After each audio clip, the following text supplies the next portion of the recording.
Ce que je ne comprends pas, c'est qu'il y ait une polémique sur une question d'équipementier. Oui. Mais je comprends qu'il y ait de la polémique pour ce qui est de l'équipementier de la FECAFOOT. Tel que les choses se passent. Vous comprenez? C'est-à-dire que la communication est complètement brouillée par, premièrement, la non-connaissance des notions basiques. Des gens montent au créneau. Ils veulent vous expliquer ce qu'ils n'ont pas compris eux-mêmes au départ. Et aujourd'hui, tout le monde est exposé aux médias, etc. Et ça fait en sorte que ils arrivent sur le plateau, ils vous disent « je suis docteur en droit ». Et que quand moi, docteur en droit, je parle d'autorité. Et alors, il vous sort des théories, des choses compliquées sur une question qui est simple et claire. Il faut dire que le véritable problème, depuis que ceux qui font office de comité exécutif actuellement à la FECAFOOT y sont, c'est cette question de non-maîtrise de leur communication. Ça va dans tous les sens. Il y a des gens, ils se présentent comme défenseurs de la fédération. C'est dernièrement qu'on a entendu qu'il y en a un dont on a tiré les oreilles parce qu'il s'est présenté comme représentant alors qu'il ne l'était pas. Mais c'est au quotidien que cela se passe. Disons premièrement qu'un équipementier, franchement, on en a un sur le plateau, je ne vais pas lui faire l'affront de définir ça. Mais ce que nous devons comprendre par rapport au lieu indomptable, c'est que ce qu'on devrait dire, pour être plus correct, c'est sponsor équipementier. Peut-être que les gens comprendraient mieux. Parce que l'équipementier pour l'équipe nationale, c'est d'abord un sponsor. C'est-à-dire c'est quelqu'un qui apporte des moyens, qui a besoin que ce véhicule qui est les lieux indomptables, avec tout son passé, avec toute son histoire, avec toute sa grandeur, puisse véhiculer sa marque pour ses publics. Je dirais ses publics, chacun segmente comme il peut dans son entreprise. C'est la première chose à dire. Donc quand vous le dites, tous ceux qui vont vous dire ça c'est un vendeur de maillots, ça c'est plutôt un ci ou ça, il faut qu'ils se recadrent. Parce qu'il suffit de demander une définition. Ça peut être un producteur de maillots, il va me corriger si je me trompe, mais ça peut aussi être un vendeur. Un vendeur d'équipement peut être un équipementier. Il suffit qu'il ait ses fabricants et que lui, il prend pour vendre. Donc vous voyez qu'on noie cette affaire dans de tels faux débats. Non, ils vendent, ils ne font pas ça. Bon, l'autre chose, c'est les conditions de rupture. Il a dit tout à l'heure, oui, on peut rompre tous les contrats. À tout moment, voilà. Oui, mais est-ce qu'on a besoin? Est-ce qu'il faut nécessairement ne pas être élégant quand on rompt un contrat? Quand vous avez signé ce contrat, il n'y avait pas eu de bruit spéciaux.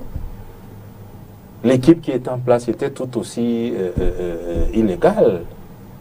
Mais il n'y avait pas eu beaucoup de bruit. Vous comprenez?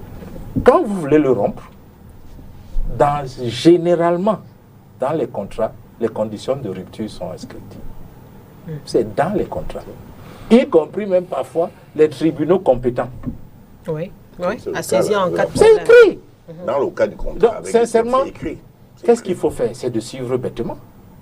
Pour rompre notre contrat, on s'assied ensemble, et puis vous me dites ce que vous me reprochez, et puis je réponds, j'apporte mes arguments et tout. Voilà, peut-être première étape. On ne s'entend pas.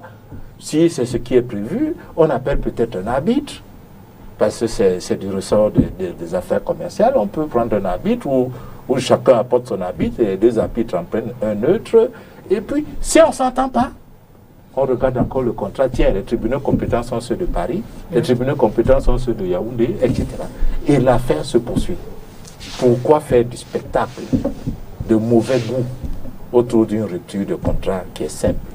La fédération elle-même n'a pas mis l'effort.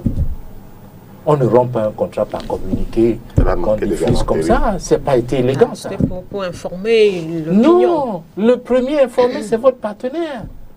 Ce n'est pas le public que vous informez en premier. Quand vous informez le public, c'est que vous avez déjà informé votre partenaire que voilà, je vais rompre pour telle ou telle raison. Vous attendez qu'il réagisse. Voilà les problèmes. Maintenant, à peine rompu, eh bien, ce que moi j'appelle souvent la bille, c'est-à-dire la brigade des insultes rapides, elle est montée au créneau. La brigade des insultes rapides. C'est comme ça que j'appelle ces gens qui n'argumentent plus, mais qui dénigrent et insultent systématiquement. On ne peut pas avoir revêtu la tunique de coq sportif depuis quand même au moins 2 ans, je pense. 2 ans. Au moins. Et venir insulter le coq aujourd'hui. On s'insulte nous-mêmes. Il faut quand même leur dire de savoir parcourir l'histoire. Notre première Coupe du Monde, ça avait coq sportif. Absolument. Je suis désolé, en 82, on avait le coq. Alors, vous ne pouvez pas arriver aujourd'hui. Oh, ils ne sont même pas dans le top 10. Et puis quoi? Puisque, c'est pour ça que j'ai tenu à dire que c'est le sponsoring. C'est le sponsor équipementier. C'est-à-dire, on m'a posé une question, quelqu'un aurait dit qu'on ne commence pas le sponsoring équipementier à l'équipe nationale. Où est le problème? Si on crée mon entreprise en août ici, là, je suis équipementier. Je décide qu'à partir de septembre, je mets le paquet pour me faire connaître.